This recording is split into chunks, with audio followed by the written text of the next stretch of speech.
Hey guys, ಎಲ್ಲರಿಗೂ ನಮಸ್ಕಾರ. So ತುಂಬಾ ಜನ ಬಂದು ಸೀಟ್ ಕ್ಯಾನ್ಸಲೇಷನ್ ಬಗ್ಗೆ ಕೇಳ್ತಿದ್ದೀರಾ. ಇವಾಗ ಫೈನಲ್ ರೌಂಡ್ ಅಂತಾನೆ ಹೇಳ್ಬೋದು. ಇದು ನಾನು ಮೊದ್ಲಿಂದನೂ ನಿಮ್ಗೆ ಹೇಳ್ಕೊಂಡ್ ಬಂದಿರೋದು ಇದನ್ನೇ, ಯಾವುದೇ ಕಾರಣಕ್ಕೂ ಫೈನಲ್ ರೌಂಡ್ ಅಲ್ಲಿ ನೀವು ಸೀಟ್ ಕ್ಯಾನ್ಸಲೇಷನ್ ಮಾಡ್ಕೊಳಕ್ ಆಗಲ್ಲ ಅಂತ ಹೇಳಿ.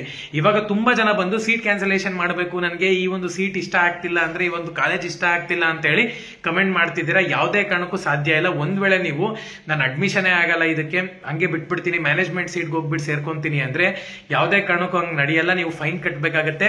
ಒಂದ್ ವೇಳೆ ನೀವು ಸೆಕೆಂಡ್ ರೌಂಡ್ ಅಲ್ಲಿ ಫೀಸ್ ಕಟ್ಟಿದ್ದೀರಾ ಅಂದ್ರೆ ಒಂದು ಫೀಸ್ ಕೂಡ ನಿಮ್ಗೆ ವಾಪಸ್ ಬರೋದಿಲ್ಲ. ಸೊ ಹಂಗಾಗಿ ಇದೇ ಕಾಲೇಜ್ಗೆ ನೀವು ಇಲ್ಲಿ ಅಡ್ಮಿಷನ್ ಆಗ್ಬೇಕಾಗತ್ತೆ. ಮತ್ತೆ ಇನ್ನೊಂದೇನಪ್ಪಾ ಅಂದ್ರೆ ಇನ್ನು ಪ್ರೊವಿಷನಲ್ ರಿಸಲ್ಟ್ ಇದು. ಸೊ ಫೈನಲ್ ರಿಸಲ್ಟ್ ಬರುತ್ತೆ, ಅಲ್ಲಿ ತನಕ ಕೂಡ ವೇಟ್ ಮಾಡಿ. ಯಾವುದೇ ಕಾರಣಕ್ಕೂ ಗಾಬರಿ ಆಗುವಂತ ಒಂದು ಅವಶ್ಯಕತೆ ಇಲ್ಲ. ಸೊ ಎರಡನೇದಾಗಿ ಇವಾಗ ತುಂಬಾ ಜನ ಕೇಳ್ತಿರುವಂತದ್ದು, ಒಂದ್ ವೇಳೆ ಈ ಒಂದು ಕಾಲೇಜ್ ಬೇಡ ನನಗೆ, ನಾನು ಕ್ಯಾನ್ಸಲೇಷನ್ KEN ಅವ್ರಿಗೆ ರಿಕ್ವೆಸ್ಟ್ ಮಾಡ್ಕೊಂತೀನಿ ಅಂದ್ರೆ ಮಿನಿಮಮ್ ಏನಿಲ್ಲ ಅಂದ್ರೂ ನಿಮ್ಮ ಒಂದು ಫೀಸ್ ಕ್ಯಾನ್ಸಲೇಷನ್ ಆಗುತ್ತೆ.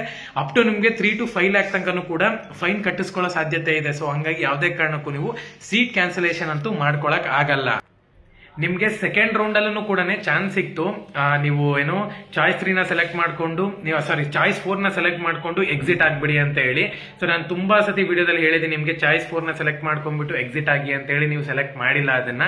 ಸೊ ಹಂಗಾಗಿ ಇವಾಗ ಅದಕ್ಕೆ ಅಡ್ಮಿಷನ್ ಆಗ್ಬೇಕಾಗುತ್ತೆ. ನೆಕ್ಸ್ಟ್ ಅಡ್ಮಿಷನ್ ಪ್ರೋಸೆಸ್ ಏನೇನಿರುತ್ತೆ ಅಂತ ಹೇಳ್ಬಿಟ್ಟು ತುಂಬಾ ಜನ ಕೇಳ್ತಿದ್ರೆ, ಇವಾಗ ಫೈನಲ್ ಅಲಾಟ್ಮೆಂಟ್ ನ ಒಂದು ರಿಸಲ್ಟ್ ಬರ್ಬೇಕಾಗುತ್ತೆ. ಇವತ್ತು ಆಲ್ಮೋಸ್ಟ್ ಬಂದ್ಬಿಡುತ್ತೆ ನಿಮ್ಗೆ. ಫೈನಲ್ ಅಲಾಟ್ಮೆಂಟ್ ರಿಸಲ್ಟ್ ಬಂತು ಅಂದ್ರೆ ನೆಕ್ಸ್ಟ್ ಅಡ್ಮಿಷನ್ ಪ್ರೋಸೆಸ್ ಎಲ್ಲಾನು ಕೂಡ ನಿಮ್ಗೆ ಸ್ಟಾರ್ಟ್ ಆಗ್ಬಿಡುತ್ತೆ. ಸೊ ಅದ್ರ ಬಗ್ಗೆ ಕೂಡ ಅಪ್ಡೇಟ್ ಕೊಡ್ತೀನಿ. ಚಾನಲ್ಗೆ ಸಬ್ಸ್ಕ್ರೈಬ್ ಮಾಡ್ಕೊಂಡು ಬೆಲ್ ಐಕಾನ್ ಕ್ಲಿಕ್ ಮಾಡೋದು ಮರಿಬೇಡಿ. ಎಲ್ಲರಿಗೂ ಕೂಡ ಆಲ್ ದ ಬೆಸ್ಟ್. ಧನ್ಯವಾದ.